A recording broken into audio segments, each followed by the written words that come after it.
truthfully, a lot of people have thyroid issues and they're working really, really hard, but they're not getting results because their thyroid's holding them back. And that's a really frustrating place to be when you're, eating well and you're exercising a lot and you're still not getting results.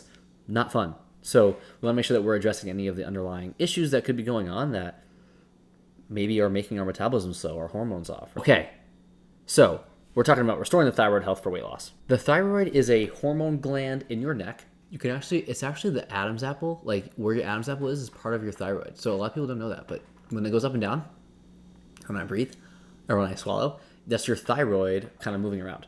And so it is a hormone gland in your neck that produces the thyroid hormone T3 and T4, which increases your metabolism, contributes to growth and development, right? That's the primary function of it.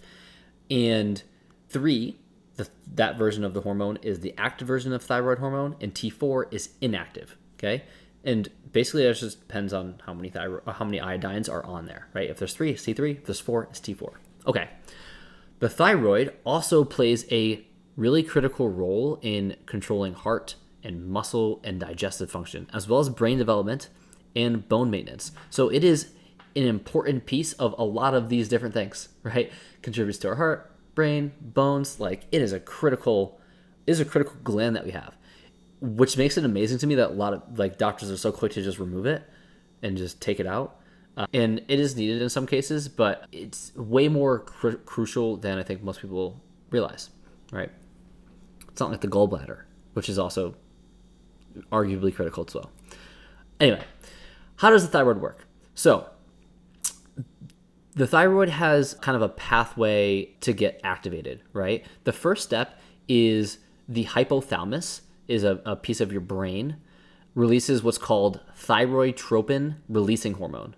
What that hormone, and let's back up. Hormones basically go from one place in the body to another to tell that other thing to do something, right?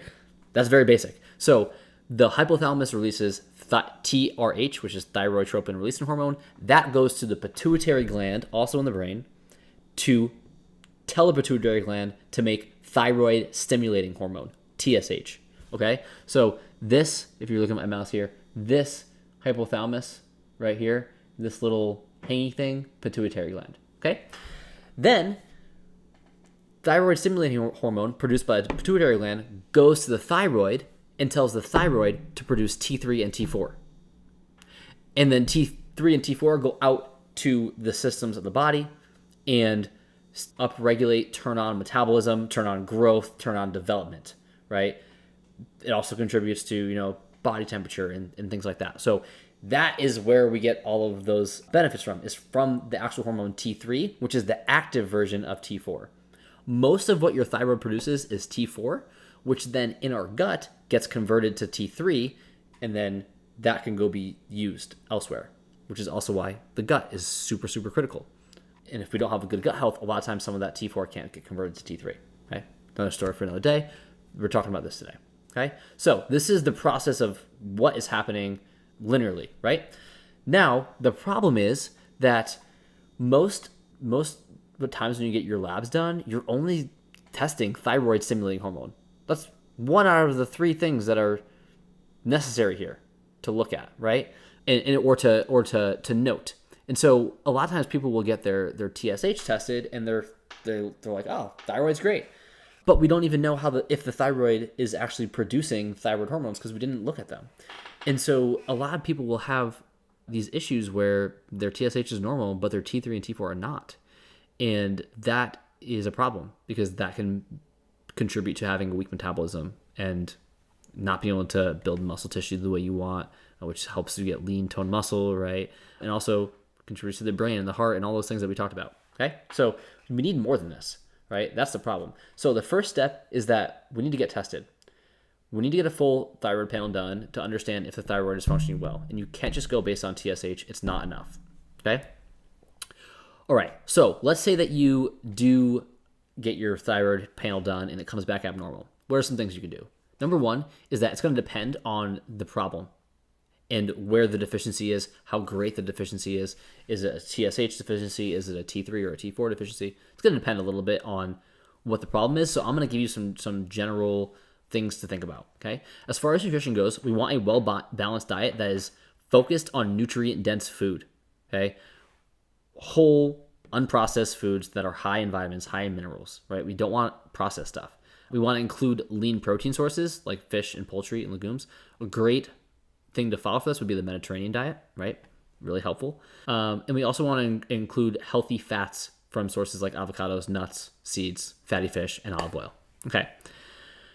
On top of that, we're going to eat a variety of fruits and vegetables to make sure that we are getting enough intake of vitamins and minerals. Like, you can't just eat the same thing. Like, what's that's saying is, like, we need to make sure that we're getting a variety of sources so that we're covering all of our bases and as far as nutrition goes, right? And then you can also consider avoiding caffeine as far as nutrition goes in processed foods, right? We talked about that. So that's nutrition. Supplementation. First of all, consult with your healthcare provider. I can't give recommendations. I'm going to tell you what I would do if this were me, okay? So nutrients that support the thyroid function are iodine, selenium, zinc, and vitamin D. So number one would be like a good multivitamin would help a lot, right? But we also want to get some of these other things in if you're, and probably have them tested too, if you're struggling with thyroid issues, okay? The reason for that is thyroid cells actually need iodine, selenium, and zinc to produce T3 and T4. And so if we go low on those, the TSH signal comes in, tells the thyroid to produce stuff, but we don't have the materials needed to actually create T3 and T4. So that ends up being a problem. We end up being low in those.